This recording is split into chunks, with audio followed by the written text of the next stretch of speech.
16 dari CICP dan merupakan angkringan yang pertama juga di tahun ini yang pada hari ini eh, materi yang akan coba kita kaji bersama adalah tentang psikologi cyber atau cyber psychology di mana eh, akan mengulas penelitian yang dilaksanakan oleh Mas Faikal Dima Hanif bersama teman-temannya dengan penelitian berjudul Psikologi Cyber, Reaksi Warganet terhadap kasus Mas Beci seperti itu.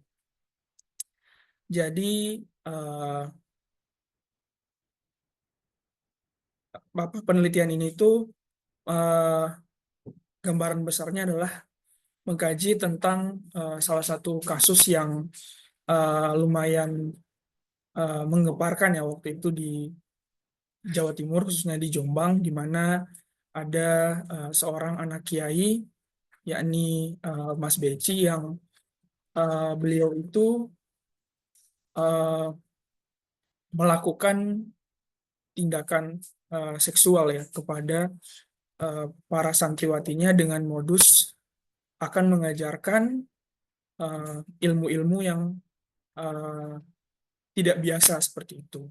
Tuh. Jadi untuk lebih lengkapnya akan langsung disampaikan oleh Mas Faikal Dima. Silakan Mas Faikal Dima. Oke, suara udah masuk ya. Oke, oke, udah aman. Nanti kalau misalnya ada kendala di suara ataupun jaringan bisa diberitahukan saja. Oke, sebelumnya selamat sore Mas. Saya manggilnya Mas Amar, Mas Yazid atau apa mungkin? Boleh manggil Yazid, boleh. Boleh Yazid, boleh. Oke, siap. Berarti ini saya langsung mulai aja kali ya. Bisa Mas, bisa langsung dimulai aja. Oke, sebelumnya terima kasih banyak buat em, tim dari CICP sudah mengundang saya sebagai narasumber. Jadi saya langsung start aja ya untuk em, sorry. Sebelum saya share screen, saya juga mau izin nge-share terlebih dahulu untuk dokumen atau manuskripnya di chat sebentar. Supaya nanti mungkin Mas Mbak sekalian bisa sekaligus membaca juga naskah lengkapnya.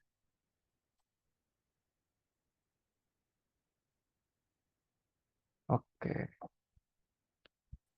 oke masih loading. Oke, sudah saya kirim juga di chatnya untuk naskah lengkapnya. Dan itu juga selain yang di sini, nanti Mas Mbak sekalian bisa nge-download juga di Jurnal Psikologi Sosial begitu. Oke, kalau begitu saya izin share screen.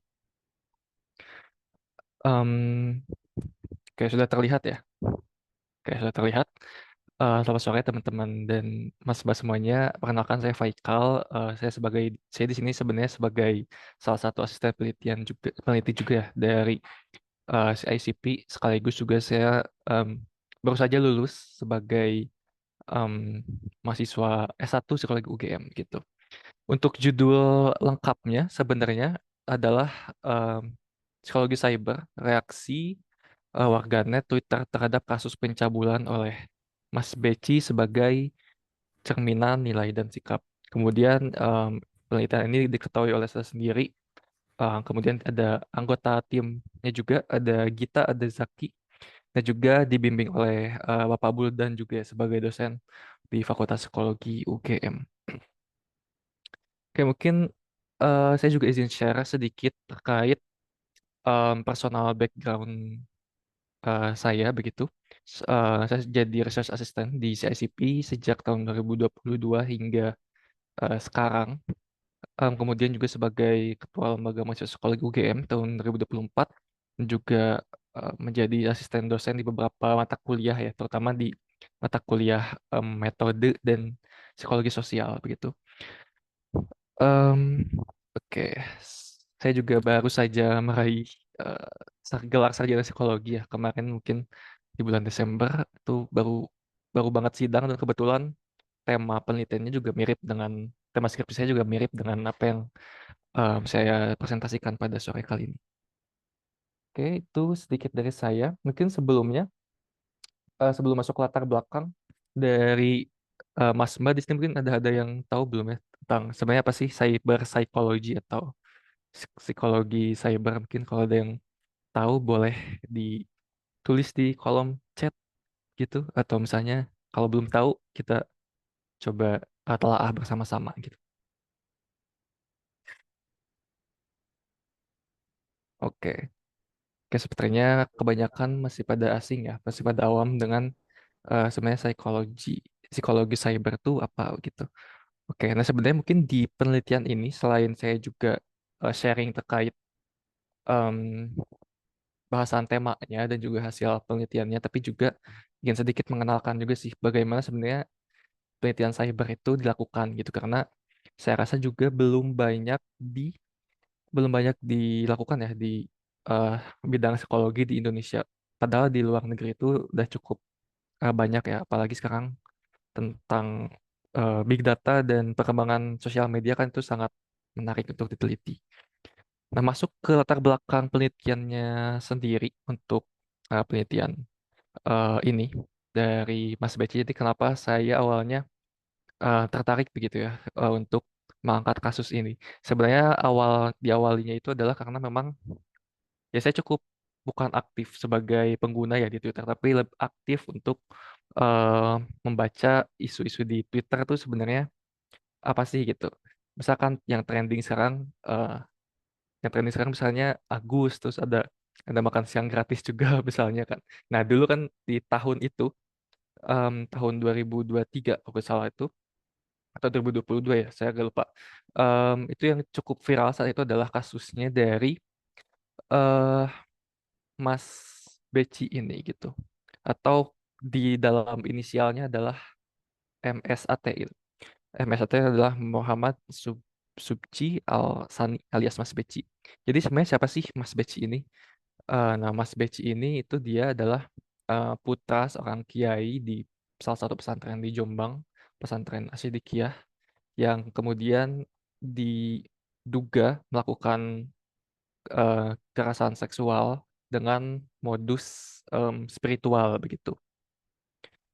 Kemudian ini sebenarnya untuk sedikit highlight aja. Jadi sebenarnya kekerasan seksual di kalangan pesantren itu, yang Mas Beci itu mungkin cuma contohnya aja ya. Tapi sebenarnya ternyata memang kekerasan seksual yang terjadi di institusi agama itu ternyata eh, cukup memprihatinkan gitu. Kalau dari catatan Komnas Perempuan sebanyak 16% kekerasan seksual itu ternyata terjadi di institusi em, agama atau khususnya di pesantren gitu. Oke. Nah, ini tadi mungkin sedikit terkait tentang Mas Beci. Jadi ternyata em, Mas Beci ini sudah diduga melakukan kekerasan seksual itu sejak tahun 2020-an atau 2019 akhir lah begitu. Nah, sebenarnya modus apa sih yang dilakukan oleh Mas Beci ini gitu? Jadi Mas Beci ini dia modusnya adalah melakukan mengiming-imingi, mungkin ya untuk dalam tanda kutip mengiming-imingi em, prosedur ataupun ritual keagamaan, tetapi secara teknis atau konkretnya itu ternyata berbau atau menyinggung ke ranah seksual. Misalnya eh, mengharuskan santriwatinya itu membuka bajunya atau mungkin memperlihatkan auratnya begitu. Salah satu modus atau istilah modus yang dikatakan di situ adalah eh, relawan kesehatan metafakta begitu. Nah, sebenarnya Mas Beci ini sudah ditetapkan sebagai tersangka ya oleh Polda Jatim. Nah, namun ternyata eh, penetapan sebagai tersangka ini tidak serta-merta memudahkan polisi untuk em, menangkap beliau begitu. Karena beliau adalah seorang putra pesantren, putra dari pemilik pesantren, putra kiai, dan sekaligus juga Mas Beci ini sebagai pengurus pondok pesantren. Nah, itu menjadi status beliau itu juga menjadi kesulitan sendiri bagi polisi begitu untuk menangkap em, tersangka ini, Mas Beci ini gitu. Jadi di sini setidaknya ada tiga ada 3 pihak yang terlibat dalam penangkapan ini. Jadi polisi kesulitan untuk menangkap Mas Beci sebagai pelaku dan dan terlib- ada 3 pihak itu yang terlibat. Ketika polisi datang ke pesantren ya untuk menyergap pelaku ini, Mas Beci ini, ternyata dihalangi oleh em, apa ya sebutannya, oleh santriwati atau santri-santri yang ada di em, pesantren itu gitu. Jadi akhirnya polisi pun mungkin kalau ingin ya mungkin istilahnya kalaupun ingin melibatkan metode yang sedikit koersi, itu kan institusi agama itu. Jadi mungkin agak berbenturan terkait nilai budayanya juga gitu. Nah, di sisi lain ketika polisi sudah berhasil masuk gitu dan masuk ke em, daerah atau area yang inti dari pesantrennya itu, eh, bertemulah dengan kiai atau ayahnya si Mas Beci ini. Mas Becinya entah kemana, mungkin bersembunyi atau di tempat lain. Jadi ada video juga di Twitter yang cukup beredar bahwa em, kiainya ini bilang kalau em, untuk menyelesaikan permasalahan tersangka dari Mas Beci ini, harapan dari kiai atau ayahnya itu adalah harapan untuk menyelesaikan dengan metode kekeluargaan gitu. Padahal secara hukum kan seharusnya ditangkap terlebih dahulu baru diproses secara hukum kan gitu. Tapi video itu juga memancing banyak reaksi dari netizen di Twitter terutama karena dianggap Kiai ini melindungi anaknya sudah bersalah gitu. Ditambah lagi pihak pesantrennya juga melindungi gitu si Mas Becinya ini gitu. Akhirnya itu juga banyak tuh di Twitter video-video yang bertebaran terkait blokade yang dilakukan oleh simpatisan Mas Beci dan santri-santri di sana em, supaya Mas Beci ini tidak ditangkap oleh polisi. Karena kan kita beda ya kalau misalnya kita berhadapan mungkin masih polisi berhadapan dengan demo mahasiswa, terus polisi yang berhadapan dengan santriwati di pesantren gitu. Pasti ada nilai budaya tersendiri dari polisinya kalau misalnya mereka menggunakan metode yang cukup keras, itu akan cukup dilematis juga gitu. Akhirnya dalam kasus ini jadi jadi terbagi 3 gitu. Jadi si Mas Beci sebagai tersangka utamanya, kemudian em, warga pesantrennya itu sebagai pelindung atau yang melindungi Mas Becinya, terus juga ayahnya juga yang sebagai pelindung Mas Becinya begitu. Nah, kemudian ini sedikit framework teori yang digunakan untuk penelitian ini. Jadi memang untuk analisis sentimen karena di sini adalah fokusnya lihat sentimen reaksi dari warganet Twitter ya terhadap 3 pihak tersebut, pihak kiainya atau ayahnya Mas Beci, terus juga terhadap Mas Becinya sebagai tersangka, terus juga yang terakhir terhadap institusi pesantrennya itu sendiri begitu. Jadi ya kami sebagai tim peneliti itu mencoba untuk melihat sebenarnya emosi yang muncul tuh apakah cenderung em, eh, ke positif atau negatif dan kita mencoba mengkomparasi tingkatan sentimen yang ada pada reaksi masyarakat terhadap 3 pihak yang tadi begitu. Kemudian selain itu juga di ranah sosial media Twitter. Jadi Twitter ini eh, mungkin kalau kita tahu ya, sosial media itu cukup berbeda ya, tipikal-tipikal perilaku dari penggunanya. Kalau kita berbicara ke Twitter, di sini isu yang dibicarakan di Twitter cenderung eh, eh, diverse, cenderung bervariasi. Ada yang untuk hanya komedi, ada juga yang eh, cenderung ke isu-isu sensitif atau mungkin isu-isu yang makro juga. Nah, memang berdasarkan penelitian sebelumnya juga em, Twitter ini sebagai apa ya, sebagai platform yang cukup baik untuk kita sebagai peneliti meninjau sebenarnya perilaku orang ataupun reaksi masyarakat atau mungkin public opinion itu seperti apa sih gitu terhadap suatu isu. Nah, sebelumnya juga di riset yang terdahulu em, karena di penelitian ini menggunakan instrumen tertentu ya, kita di sini menggunakan instrumen LWC. Jadi instrumen LWC memang sebelumnya sudah pernah dipakai juga dan memang sudah unggul untuk meneliti emosi atau reaksi sentimen yang ada pada masyarakat atau warganet di Twitter, terutama untuk sentimen negatif begitu. Em, Oke, selanjut dulu. Nah, untuk tahapan risetnya sendiri ada beberapa tahap. Jadi setelah kami menentukan temanya dan juga meneliti sebenarnya bagaimana sih eh, si em, kasus atau fenomenanya ini berlangsung, dinamikanya berlangsung. Setelah kami menemukan pihak, ternyata yang tiga pihak utama yang terlibat, kita menentukan kata kunci yang akan dicari begitu. Oh ya, sebelumnya desain penelitian ini adalah kuantitatif dan juga kami menggunakan data tweet-tweet yang ada di Twitter. Sekarang kan X ya namanya. Data-data tweets yang ada di Twitter untuk dianalisis secara kuantitatif begitu. Jadi untuk meng-scrape atau mengambil data yang ada di Twitter itu kita tidak serta-merta hanya mengkopas apa yang kita lihat di scroll, tapi kita mengambil data melalui API ya, melalui API.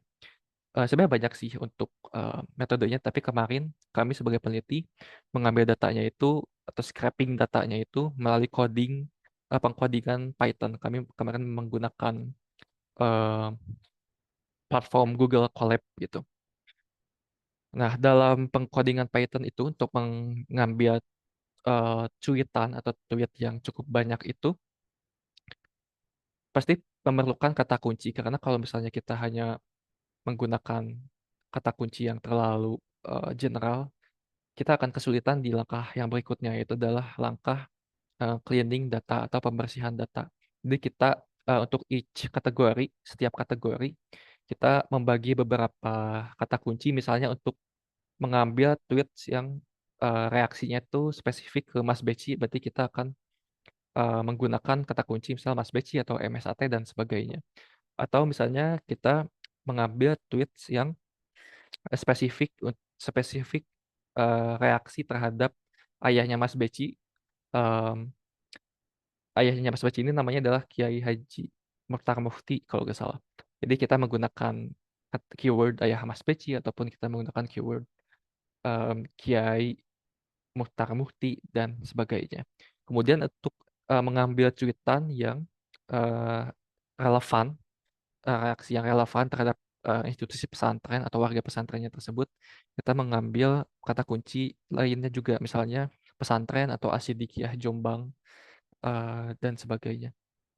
Kemudian setelah kata kunci ditentukan, kita menggunakan scraping data Python, dimasukkan ke semacam rumus tertentu. Jadi sebenarnya untuk rumus Python atau kode kode Python itu sudah didapatkan ya dari em, internet ataupun dari kolega kita. Jadi kita tinggal memasukkan kata kuncinya saja gitu. Nah, untuk informasi juga, jadi untuk mengambil data cuitan di Twitter ini eh, bayar ya. Dulu sempat bisa gratis untuk per bulan itu kita bisa mengambil 100 cuitan maksimal. Tapi sekarang kayaknya belum dicoba lagi, tapi semenjak Elon Musk mengakuisisi X, sepertinya cukup lebih mahal gitu. Ya, tapi nanti mungkin teman-teman bisa mencoba juga. Kemarin karena kami mengambil yang premium, karena untuk mengambil lebih banyak data, jadi kami membeli lisensi API Twitter itu untuk biayanya dulu sekitar 1,5 juta. Itu kayaknya $100 kalau nggak salah. Kayaknya sekarang udah $500 atau berapa gitu. Agak lupa gitu. Em, nah setelah tweetnya didapatkan, untuk tweet kotornya sendiri eh, kurang lebih waktu itu sebanyak 6 ribuan cuitan ya. Jadi kita mendapatkan data kotor sebanyak 6 ribu cuitan, yang mana 6 ribu itu kita tidak gunakan, 6 ribu tweet itu kita tidak gunakan semuanya, tapi kita tim peneliti eh, mengcleaning data terlebih dahulu, membersihkan data terlebih dahulu supaya nanti data yang dianalisis itu adalah data-data yang relevan begitu tentang tema penelitian dan tentang pihak-pihak yang terlibat. Kemarin beberapa data tweet yang kita hapus tuh kriterianya eh, dat adalah link, kemudian juga tweet yang merupakan tweet berita begitu, dan juga eh, tweet yang terdouble atau terduplikat begitu. Em, kenapa kenapa yang berita ini dihapus? Karena kita pengen lihat em, reaksi secara individu begitu, bukan reaksi secara institusional. Nah, setelah datanya ini dibersihkan, akhirnya yang bersih itu hanya sekitar 1019 saja gitu. Jadi cukup banyak memakan waktu di em, pembersihan datanya itu gitu, karena kita harus membersihkan secara manual gitu. Kebetulan saat ini saya belum tahu ya cara membersihkan data, mungkin yang lebih apa ya, yang lebih canggih gitu ya. Tapi harusnya sekarang sudah mulai ada metodenya gitu. Nah, dari 1000 tweets, 1000 sekian tweets ini itu dibagi lagi menjadi beberapa kategori, menjadi 3 kategori, yaitu adalah kategori tweet yang bereaksi kepada Mas Becinya sebagai tersangka. Kemudian eh, kedua adalah tweets yang bereaksi kepada ayahnya Mas Beci. Kemudian yang ketiga terhadap pesantrennya. Kemudian untuk analisis datanya sendiri, yang kami gunakan analisis data kuantitatif karena tujuan kami adalah untuk membandingkan reaksi sentimen dari warganet begitu. Karena dat karena kelompok yang kita gunakan untuk diuji adalah lebih dari dua ya, ada tiga. Jadi kami menggunakan one way ANOVA. Oke, kemudian ini masuk ke instrumen risetnya ya. Jadi mungkin kayaknya juga belum banyak yang tahu untuk sebenarnya LIWC itu apa sih gitu. LIWC ini semacam instrumen digital yang dia bentuknya tuh software gitu. Jadi dari perangkat ini kita bisa mendeteksi skor dari beberapa variabel. Jadi di LWC itu banyak sekali variabel yang ditawarkan, misalnya emosi positif, emosi negatif, kecemasan, kognitif, kemudian juga analitik, sosial, banyak banget. Dan untuk mendeteksi emosi atau skor dari kata ini, itu penyusunnya, itu adalah Pennebaker dan Boyd, itu mereka apa ya namanya, mengkonstruksikan kata-kata tersebut dengan teori psikologi juga. Jadi artinya ini sudah empirik begitu. Kemudian dalam penelitian ini sendiri, variabel yang dideteksi adalah analitik, kemudian emosi negatif, emosi positif, dan umpatan. Untuk analitik sendiri, analitik merupakan deskripsinya adalah hmm, seberapa jauh sebenarnya kata itu atau cuitan itu ditulis menggunakan pemikiran yang secara kognitif gitu, atau analisis yang eh, secara kognitif, bukan analisis yang eh, impulsif ataupun yang menggunakan afektif begitu. Nah, ini nanti akan berimplikasi kepada hasilnya juga nanti. Oke, untuk LIWC-nya sendiri, jadi cara perhitungannya, misalnya dalam suatu tweet itu terdapat maksimal total terdapat 5 kata begitu. Nah, ternyata dari 5 kata itu terdapat 2 kata yang terafiliasi sebagai emosi negatif. Maka skornya itu adalah 2/5, berarti 40% gitu. Jadi skor yang dikeluarkan dari LIWC ini adalah berbentuk persenan begitu. Dan juga misalnya kalau misalnya kita mendeteksi suatu speech text itu juga bisa. Misalnya ada satu file PDF, kemudian kita coba analisis sebenarnya eh, bagaimana sih tingkat afektifnya atau tingkat analitiknya. Itu berarti total dari jumlah kata di dalam suatu PDF itu misal 1000 begitu. Kemudian ternyata em, jumlah kata yang terafiliasi pada emosi negatif misalnya itu ada 20 kata, berarti skornya adalah 2% kalau nggak salah. Ya, 22% gitu.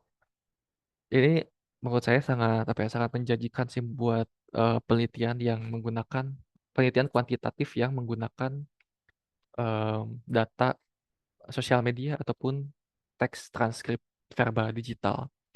Nah, jangan khawatir juga untuk properti psikometrisnya karena kan secara kuantitatif tuh mungkin yang paling banyak ditanyakan adalah sebenarnya bagaimana sih apakah LWC ini reliable atau valid begitu ya secara psikometris.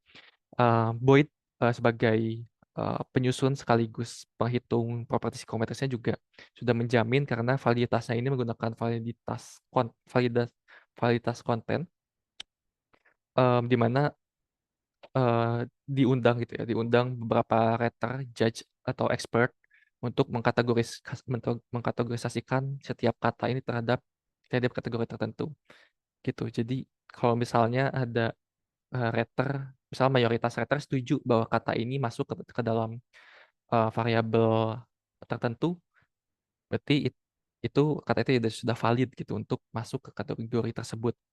Untuk reliabilitasnya sendiri, selain pakai content validity juga bisa menggunakan konsistensi internal, yaitu menggunakan kode Richardson 20 begitu.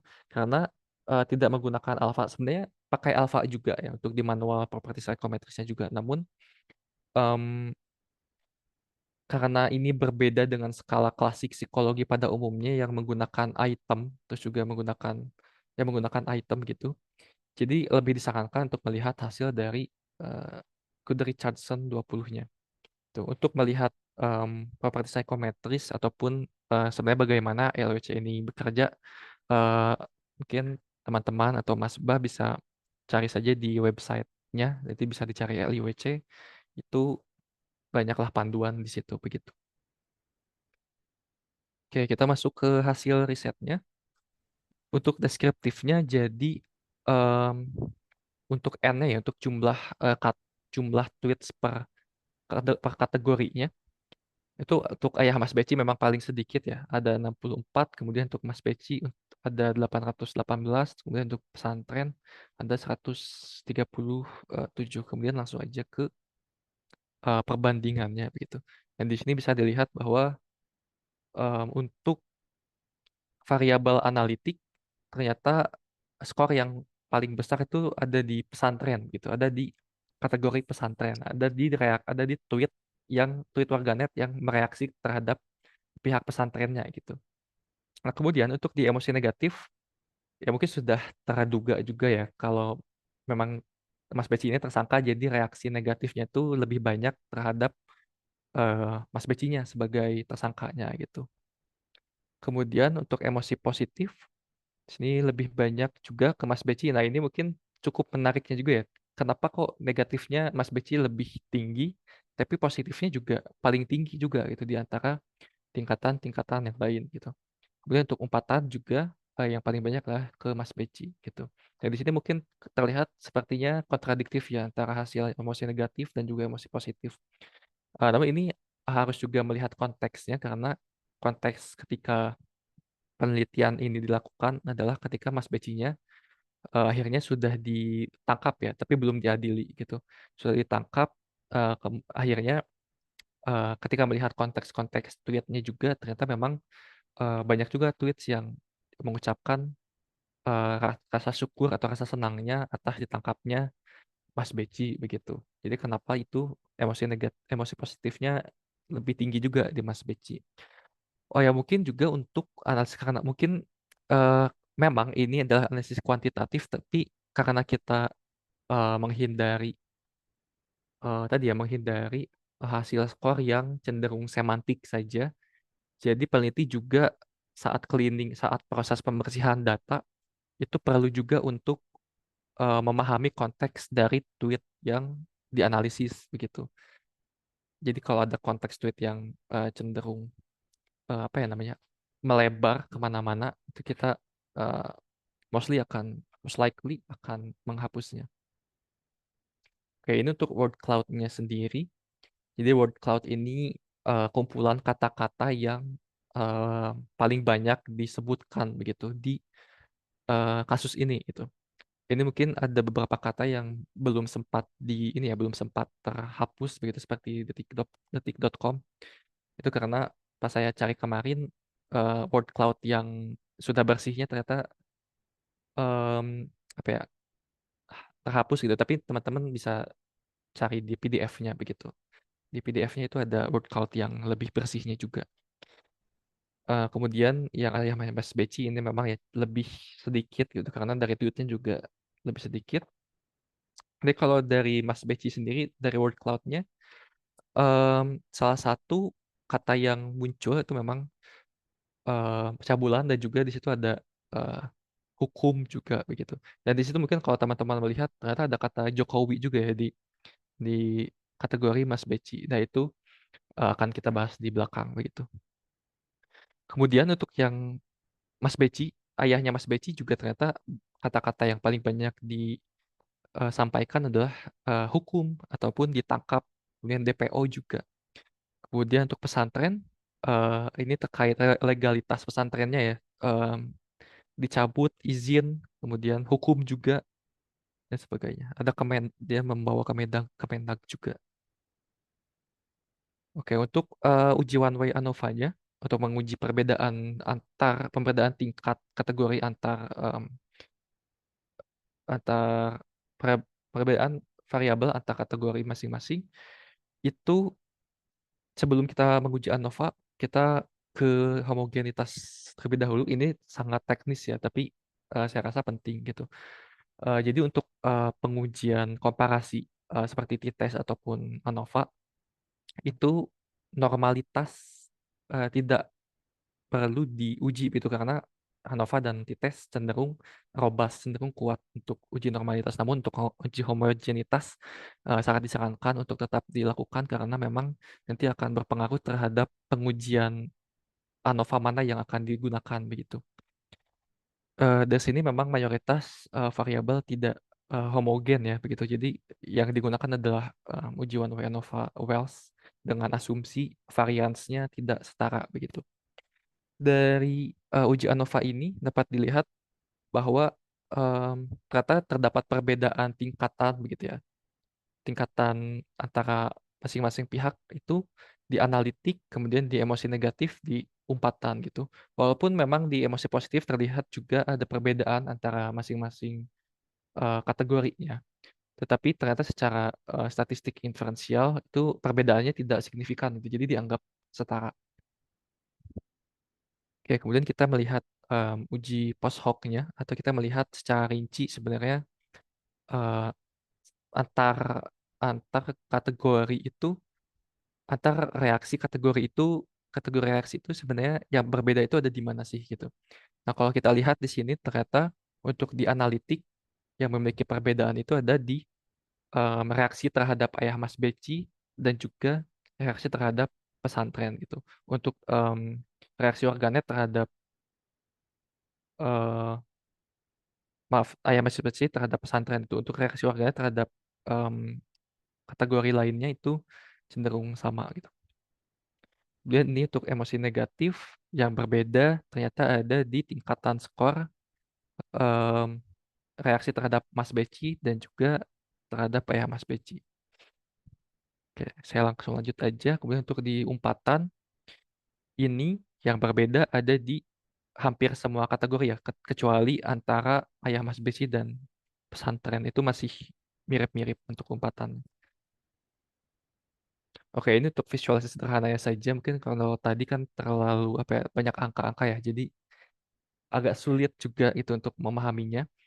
Nah, sederhananya adalah untuk emosi negatif dan umpatan itu cenderung reaksi warga itu cenderung banyak ke Mas Beci sebagai tersangka utamanya gitu. Sedangkan untuk variabel analitik itu ternyata cenderung ke pesantrennya gitu. Untuk em, ke ayah Mas Beci itu ada yang signifikan, namun ketiga ketiga variabel ini ternyata muncul di cenderung muncul reaksinya terhadap pihak Mas Beci dan juga pihak pesantrennya secara umum gitu. Nah, kemudian untuk pembahasannya sedikit, jadi untuk di sosial media sendiri, kalau kita temukan ya, walaupun ini isunya sangat sensitif, membawa-bawa status agama atau membawa-bawa status institusi pesantren, namun ternyata memang banyak juga amarah atau kata-kata kasar yang mungkin lebih banyak ada di sosial media ketimbang di dunia nyata. Dalam psikologi ini disebut sebagai online disinhibition effect begitu. Kemudian memang dari secara teori emosi ini, terutama emosi negatif, itu dapat menjadi representasi dari kontrol sosial dan sikap dari masyarakat begitu.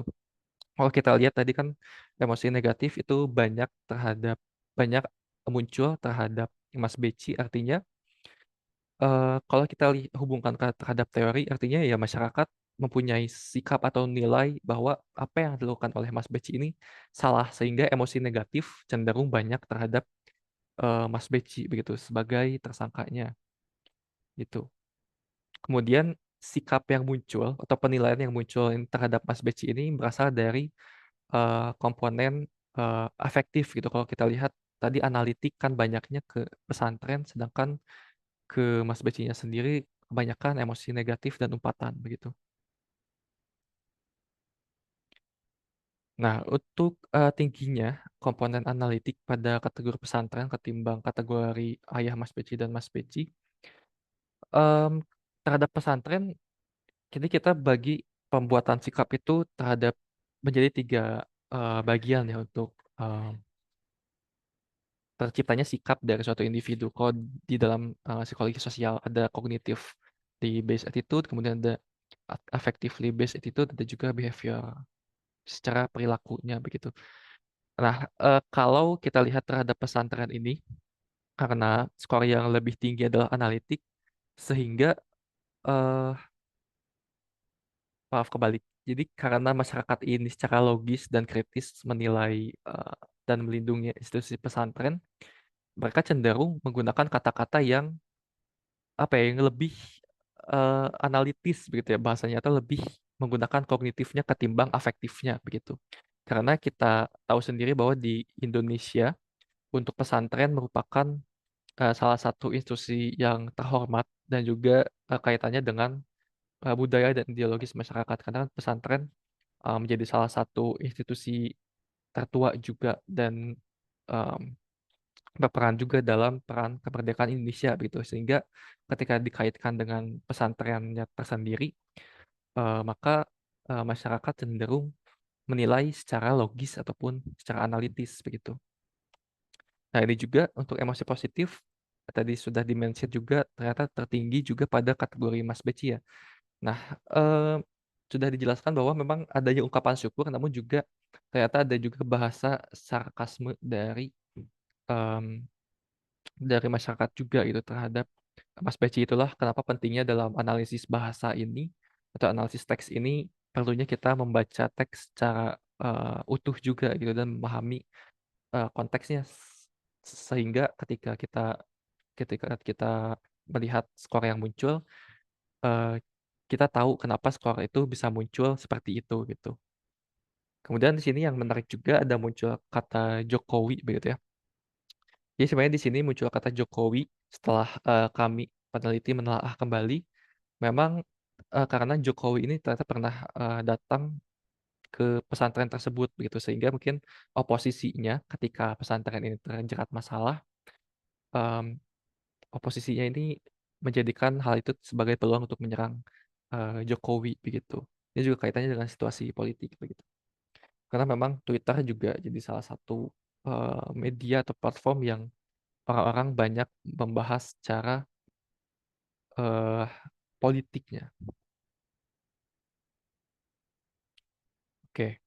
Untuk kesimpulannya sendiri, jadi ternyata terdapat perbedaan ya tingkatan reaksi pada komponen-komponen terkait dan dominannya kata yang diucapkan pada setiap pihak, dan sentimen, penilaian, dan juga emosi yang muncul terhadap setiap pihak itu dapat merefleksikan sikap yang dimiliki oleh masyarakat gitu. Misalnya tadi ke- kita tahu sendiri mayoritas sikap masyarakat atau nilai yang dimiliki oleh masyarakat terhadap pesantren adalah menghormatinya ataupun memiliki nilai ideologis dan budaya tertentu, sehingga masyarakat cenderung menilai pesantren secara analitis. Namun ketika menilai atau bereaksi terhadap tersangka pencabulan, terlepas itu dari status sosialnya tersendiri, karena itu melanggar norma tertentu, akhirnya masyarakat juga mereaksi secara negatif gitu dengan sentimen-sentimen yang ada begitu. Sehingga juga masyarakat melakukan kontrol sosial gitu dari munculnya emosi negatif tersebut. Hal tersebut juga yang terjadi pada ayahnya Mas Beci gitu, walaupun tidak terlalu dominan di penelitian ini.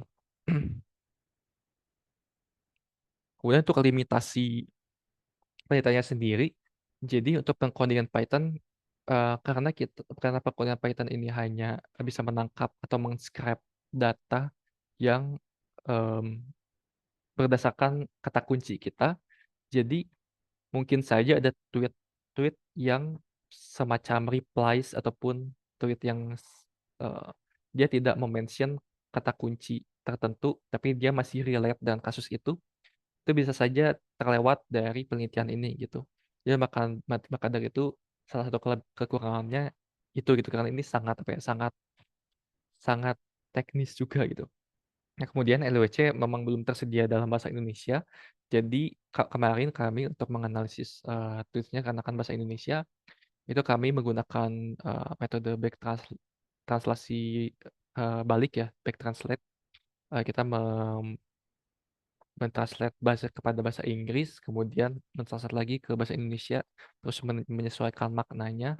Jika sudah sesuai, maka kita translate lagi kepada bahasa Inggris. Kemudian untuk penggunaan statistiknya juga, statistiknya adalah non parametrik ya, walaupun karena secara varians datanya itu memang tidak homogen, jadi ya terpaksa kita menggunakan non parametrik begitu. Secara prosedur statistikalnya seperti itu.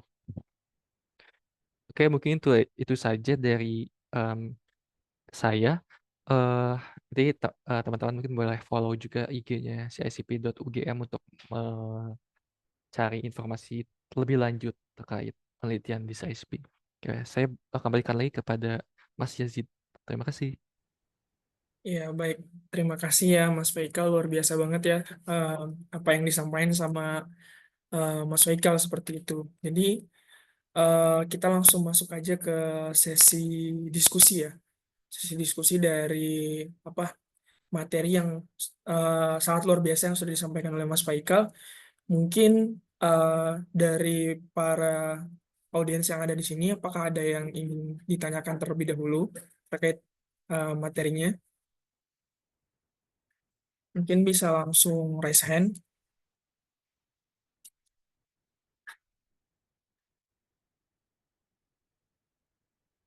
Mbak Winda mungkin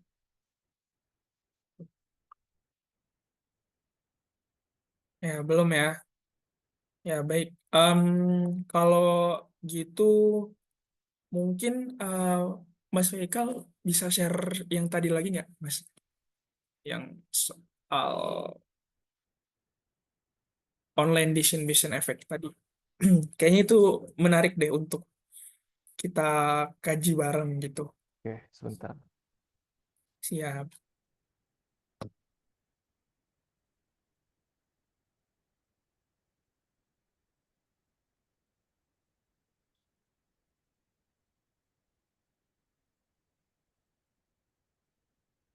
Oke, yang ini ya.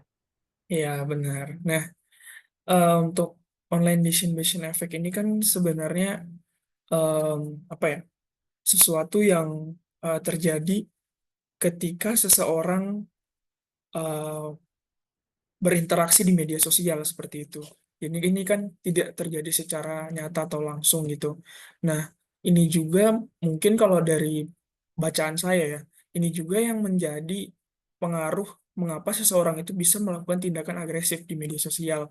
Mungkin salah satu contohnya ya ini gitu. Ada emosi negatif yang dicurahkan di media sosial tanpa mereka merasa takut seperti itu karena mungkin identitasnya apa namanya identitasnya itu tidak terlihat atau mungkin mereka bisa menyembunyikan identitas sehingga ketika mereka melakukan sesuatu atau melakukan penyerangan yang notabene itu adalah emosi negatif, mereka akan merasa aman saja seperti itu. Nah, mungkin eh, menurut Mas Waikal sendiri gimana? Maksudnya dari pengalaman penelitian yang sudah dilakukan ini kira-kira eh, efek buruk dari online disinformation efek ini apakah dapat ditekan atau seperti apa gitu?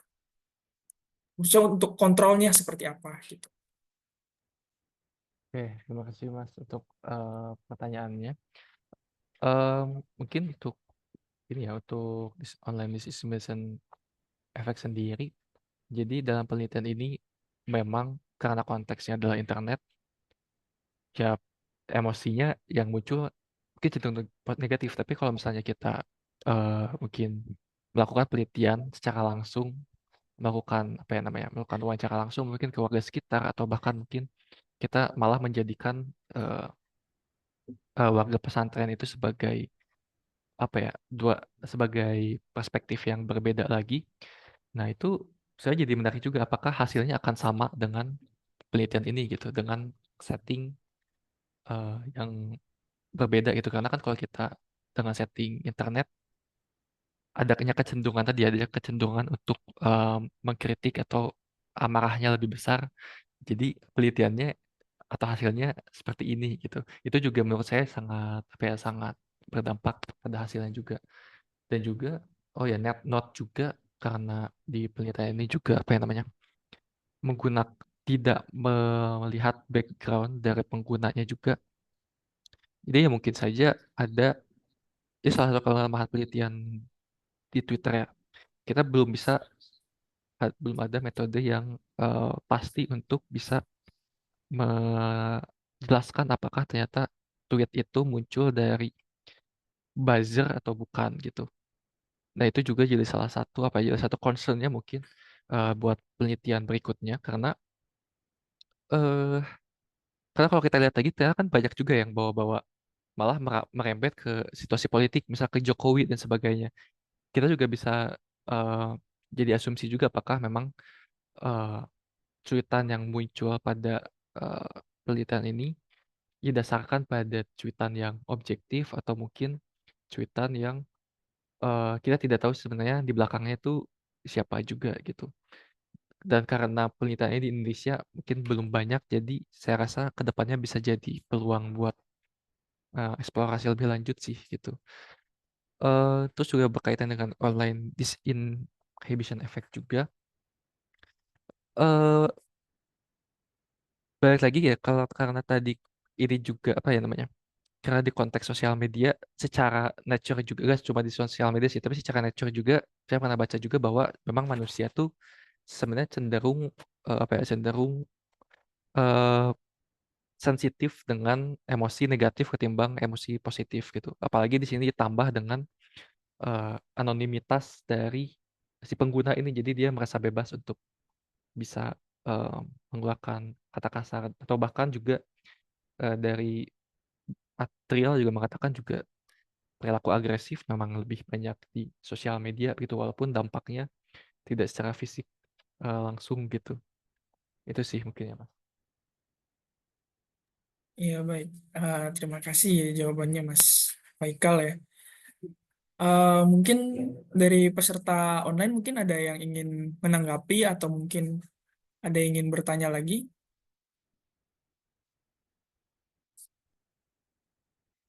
Ya, baik. Eh, Kalau masih belum ada juga mungkin kita akan eh, ada lagi sesuatu yang menarik yang tadi disampaikan itu adalah soal cleaning data ya Mas ya, cleaning data yang memakan waktu begitu lama gitu. Tapi eh, di akhir di word cloud tadi ya, yang tadi Mas, yang kanan word cloud, di bagian word cloud tadi itu masih ada nama Jokowi, seperti ada situasi apa namanya, situasi politik yang dijelaskan di situ seperti itu. Nah, yang menjadi menarik adalah pada saat eh, Mas Faikal mungkin melakukan cleaning data, apakah eh, yang mengarah ke situasi politik itu, maksudnya kenapa tetap dipertahankan seperti itu? Apakah mungkin dari sini Mas Faikal juga ingin menunjukkan ada situasi politik yang mempengaruhi dari kasus Mas Beci ini, atau bagaimana, atau hanya sekedar pandangan dari netizennya saja seperti itu? Oke. Jadi mungkin jadi sebenarnya selain selain dari Jokowi ini menambahkan juga selain ada kata Jokowi ini sebenarnya ada juga kata-kata eh, lain gitu di cuitan.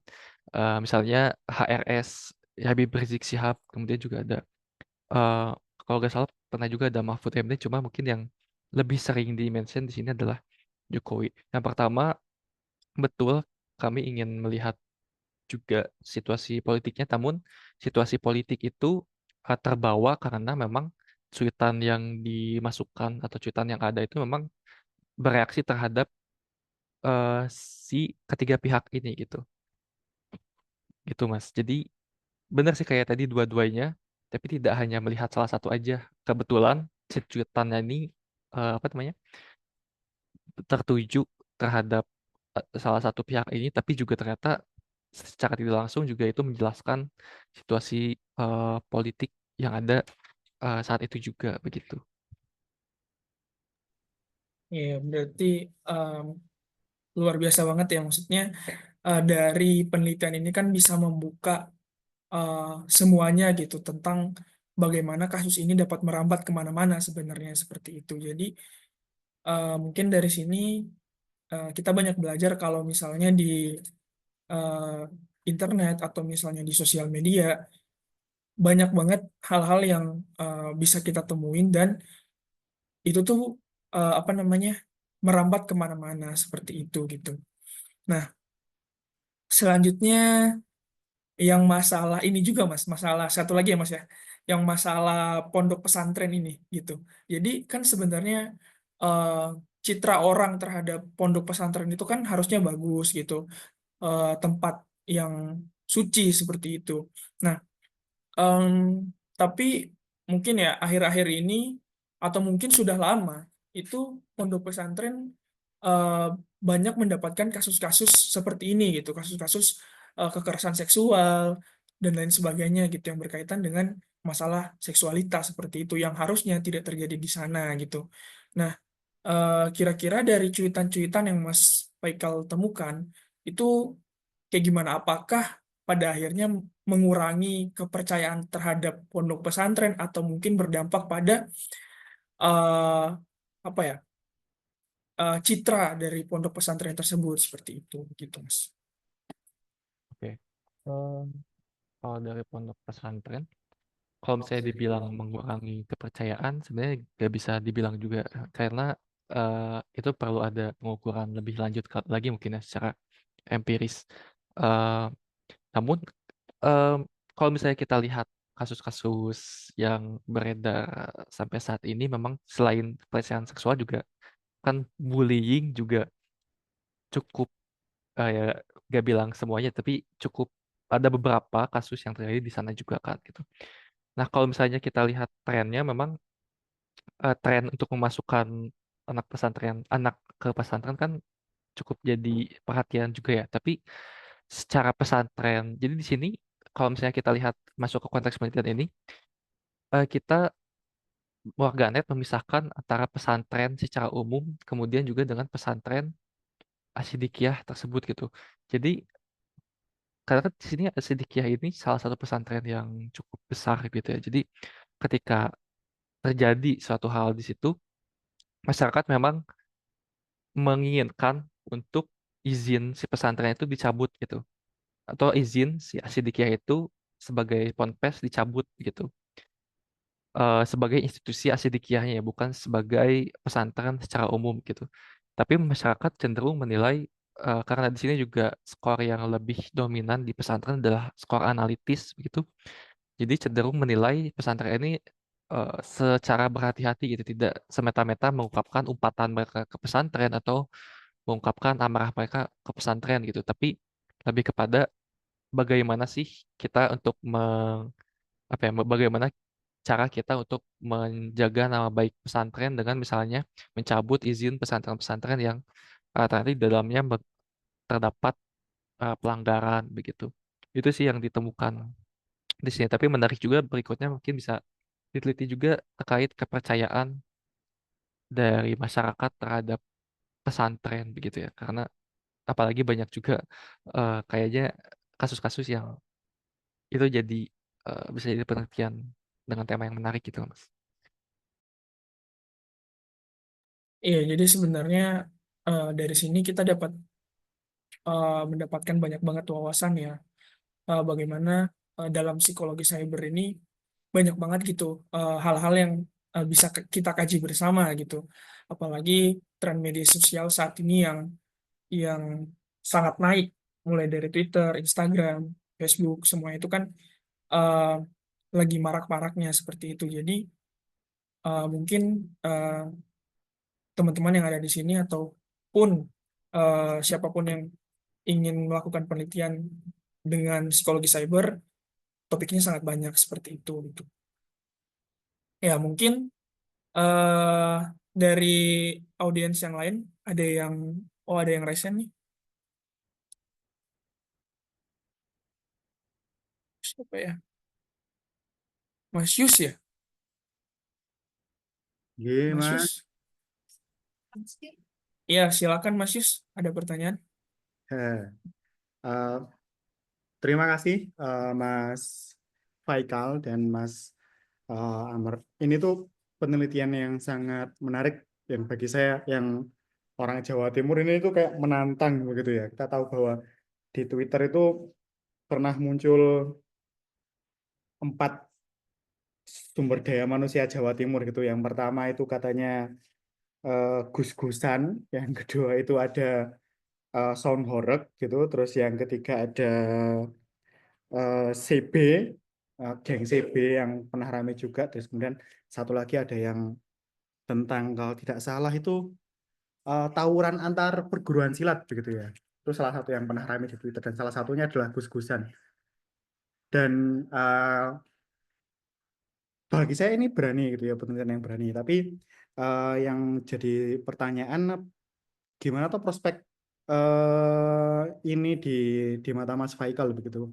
Kita tahu bahwa di kurikulum MAPSI yang baru, relasi sosial dan kelompok itu berubah menjadi relasi sosial dan ruang cyber. Terus bagaimana Mas Faikal juga melihat eh, ini apa metode ini itu akan digunakan, apakah bisa digunakan untuk melihat misalnya isu-isu tentang refugees misalnya kayak sempat rame kenapa banyak eh, refugees dari Rohingya itu ditolak begitu dan kemudian malah dikait-kaitan dengan itu tuh memang sengaja diselundupkan oleh orang nasinya masih hangat di dalam kapal dan seterusnya begitu karena metode ini itu saya yakin akan sangat luas begitu Mas Faikal akan fokus di mana dan bagaimana ini peluangnya ke depan begitu Nun. Oke, saya langsung jawab aja mungkin ya. Eh, Terima kasih banyak Mas Yusrifan ya sebelum untuk pertanyaannya. Jadi eh kalau dibilang secara umum memang sangat luas untuk peluangnya. Namun apa ya namanya? Kita perlu tahu juga sebenarnya tujuan kita untuk melakukan penelitian big data ini untuk apa. Jadi ada beberapa hal yang bisa saya apa ya planning gitu ya ke depannya. Sebenarnya untuk penelitian big data ini juga sangat menjanjikan untuk ya mungkin teman-teman yang berkecimpung di um, riset and development misalnya di suatu perusahaan atau misal di suatu kebijakan dalam melihat sebenarnya bagaimana sih reaksi ataupun public opinion dari masyarakat secara jujur terhadap apa ya terhadap suatu instansi tertentu atau mungkin secara terhadap perusahaan tertentu begitu. Karena kalau kita lihat survei-survei kepuasan itu kan banyaknya memang eh, survei yang berbasis apa ya berbasis em, masih konvensional begitu ya. Namun dan juga mungkin datanya juga tidak terlalu banyak ketimbang data-data dari big data atau cyber psychology ini. Jadi salah satu kelebihannya adalah jadi kita bisa melihat public opinion dari suatu masyarakat atau konsumen. Jadi kita juga bisa melihat perilaku konsumen dari perusahaan kita ataupun misal instansi kita untuk melihat sebenarnya kinerja kita atau produk yang kita keluarkan ini di mata masyarakat seperti apa sih gitu. Secara jujur dan terbuka tentunya karena kan kalau di media sosial tadi balik lagi terkait ini online disinformation effect karena di situ ada anonimitas juga. Jadi masyarakat cenderung lebih jujur juga gitu dalam menilai suatu atau menanggapi suatu isu. Kemudian untuk refugees juga ini menurut saya juga sangat apa ya sangat menjanjikan karena kalau kita lihat sekilas begitu ya pandangan-pandangan masyarakat terutama Twitter ya kalau kita mungkin beda lagi di media Instagram atau mungkin TikTok. Kalau di Twitter sendiri kan cenderung kalau kita spesifik ke Rohingya karena mereka ada beberapa perilaku yang cenderung di mata masyarakat kurang etis atau kurang sesuai dengan nilai moral di masyarakat, akhirnya pengguna Twitter ini berpendapat bahwa ya masyarakat Rohingya ini sebaiknya tidak usah secara umum ya mungkin ya, sebaiknya tidak usah ditempatkan di Indonesia misalnya gitu. Itu juga bisa jadi apa ya? Bisa jadi temuan baru juga untuk mungkin pemerintah ataupun untuk kita sebagai akademisi, apakah memang kondisi-kondisi em, kebijakan penerimaan pengungsi atau kebijakan dari suatu undang-undang yang diterapkan di masyarakat, misalnya makan siang gratis gitu. Kita lihat pendapat atau public opinion di masyarakatnya seperti apa. Itu bisa sangat jadi bahan untuk aplikasi kebijakan gitu. Namun mungkin kalau saya lihat sendiri memang eh, kayaknya ya belum banyak juga dilakukan dengan metode yang seperti ini gitu untuk analisis kebijakan ataupun untuk analisis perilaku konsumen. Padahal sebenarnya ini menjadi metode yang cukup menjanjikan begitu. Ya mungkin sebagai promosi juga ya untuk kedepannya bisa menggunakan metode-metode yang seperti ini gitu. Di samping em, kekurangannya juga mungkin begitu. Jadi kalau misalnya kita lihat kan kalau kuantitatif tadi kita hanya menggunakan variabel-variabel tertentu ya. Tapi kalau misalnya kita menggunakan yang lebih kualitatif juga bisa. Misalnya kita menggunakan em, melakukan analisis konten, kemudian melihat sebenarnya tema-tema di masyarakat itu opininya terhadap suatu isu, misalnya terhadap pengungsian Rohingya itu seperti apa? Apakah ternyata ada yang anti atau malah mendukung? Terus kita bisa eh, cabangkan lagi sebenarnya subtema-subtema yang anti dan pro ini apa aja? Apakah karena dia kasihan dengan nilai-nilai humanisnya ataupun mungkin karena dia melanggar atau malah merugikan masyarakat setempat gitu juga sih. Jadi bisa dipakai di semua setting dan topik menurut saya. Terutama untuk public opinion ya gitu. Iya, baik. Terima kasih Mas Faikal atas jawabannya ya. Mungkin dari Mas Yusrifan ada feedbacknya mungkin, Mas. Sampun. Iya, baik.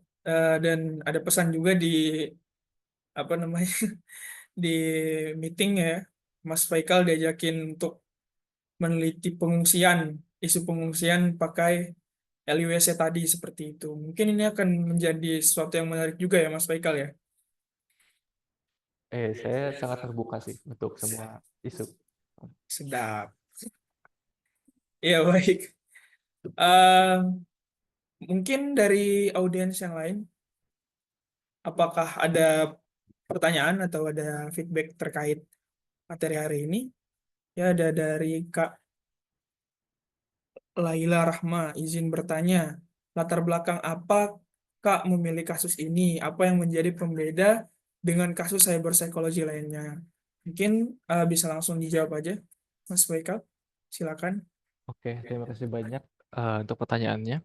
Em, Sebenarnya kalau saya sendiri isu ini berangkat dari keresahan pribadi dulu ya, karena kan kita mensintesis penelitian bisa jadi dari observasi sendiri atau juga mungkin dari urgensi eh, yang lain begitu. Nah, untuk saya sendiri ini kemarin dari keresahan saya sendiri, jadi teman-teman kalau yang merasa resah itu bisa menjadi tema penelitian tersendiri gitu ya, mungkin sebagai motivasi. Em, dan juga saya sendiri melihat sebagai warganet juga ya, melihat eh, sangat kompleks itu kasus ini. Yang pertama ada em, pelaku pencabulan yang dia melakukan pencabulan di institusi yang terhormat itu misalnya. Terus juga dengan korbannya juga cenderung apa ya cenderung menutup diri juga gitu. Terus di samping itu ketika dia sudah dijadikan tersangka dan akan ditangkap dilindungi oleh pesantrennya itu. Itu yang membuat saya heran juga eh, kenapa mereka melindungi seorang tersangka gitu. Nah, itu kan bisa jadi ide penelitian juga sebenarnya ide penelitian yang baru juga. Kenapa mereka melindungi orang yang bersalah itu? Apakah memang ada bias in group biasnya ataupun ada sebagainya. Tapi kalau saya sendiri sebagai warganet ya penasaran aja kenapa atau bagaimana sebenarnya reaksi warganet secara umum terhadap kasus ini dan melihat apakah reaksi warganet terhadap kasus ini bisa merefleksikan suatu nilai dan sikap dan dari masyarakat terhadap nilai-nilai moral misalnya atau nilai-nilai sosial begitu. Dan kalau yang membedakannya, jadi sebenarnya banyak ya tema-tema cyber psychology.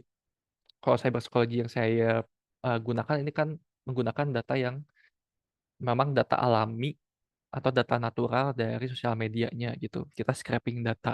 Tapi ada juga yang menggunakan eh, cyber psychology ini tetap menggunakan survei juga, itu ada juga. Lebih ke melihat perilaku seseorang, kecenderungan perilaku seseorang di sosial media gitu kan.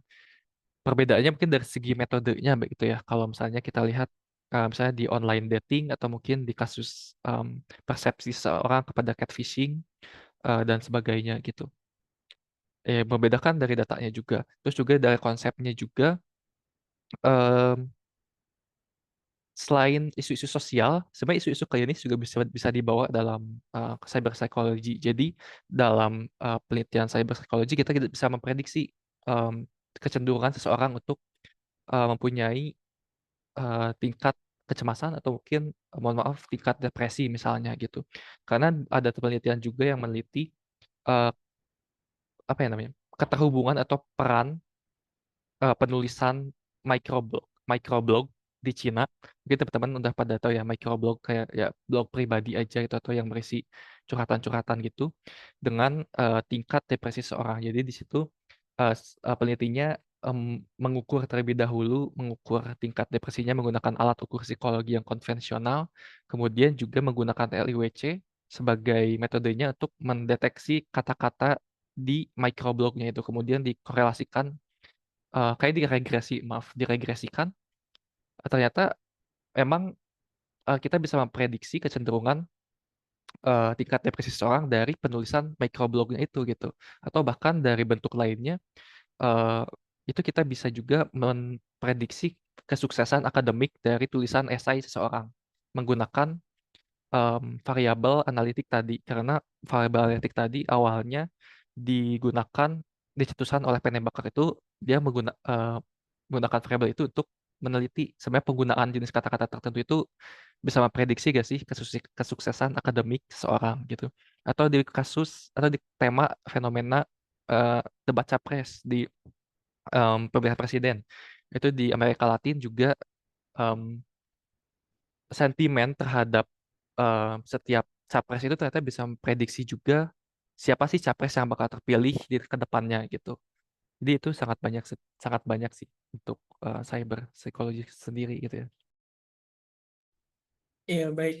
Untuk Mbak Laila Rahma, apakah sudah uh, bisa menjawab atau mungkin ada feedback lagi? Mungkin saya persilahkan.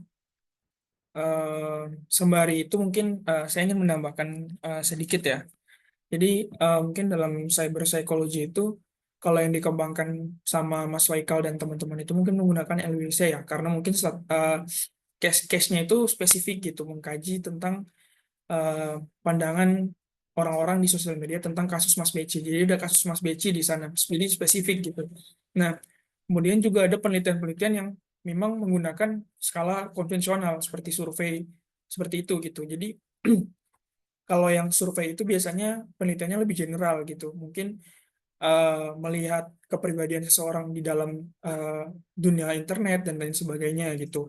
Atau mungkin bisa melihat apa ya? Kalau penelitian mungkin yang eh, sedang saya minati itu adalah tentang dark triad personality gitu, tentang perbedaan gelap yang ada di dunia cyber seperti itu. Nah, sebenarnya efeknya itu juga berangkat dari online discrimination effect tadi seperti itu. Jadi sebenarnya dalam dunia cyber itu banyak banget penelitian-penelitian yang bisa dikembangkan dengan metode-metode yang beragam seperti itu. Ini dari Mbak Laili tadi apakah sudah cukup atau mungkin ada feedback lagi dari yang lain?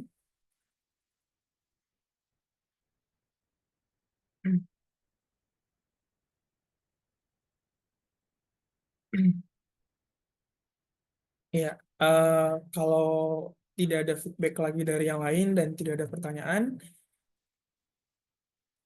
ya mungkin bisa saya cukupkan terlebih dahulu untuk untuk sesi angkringan 15 tentang cyber psikologi pada hari ini. Saya ucapkan terima kasih banyak kepada Mas Faikal Dima Hanif yang sudah membawakan materi yang luar biasa pada sore hari ini. Sebelum kita live dulu, kita bakal foto bersama dulu. Mungkin teman-teman yang belum menyalakan kamera bisa menyalakan kamera terlebih dahulu. Kita bakal ada sesi foto dulu. Silakan nyalakan kameranya, Mas, Mbak. Banget ya kopernya Noi. Dua lagi. Oh iya. Aku pengen beli. Ya, sudah. Yang lainnya belum menyalakan kamera nih, masih sebagian kecil. Apakah bisa menyalakan kamera, Mbak dan Mas? Akan ada sesi foto bersama. Ya, baik. 3, 2, 1. Sekali lagi. 1, 2, 3. Slide berikutnya sebentar, tahan. 1, 2, 3. Sekali lagi. 1, 2, 3. Ya, terima kasih banyak atas waktunya Mas dan Mbak pada sore hari ini. Saya sebagai moderator mohon undur diri. Kurang lebihnya mohon maaf. Terima kasih. Selamat sore. Selamat beraktivitas. Wassalamualaikum warahmatullahi wabarakatuh. Waalaikumsalam warahmatullahi wabarakatuh. Makasih. Sama-sama.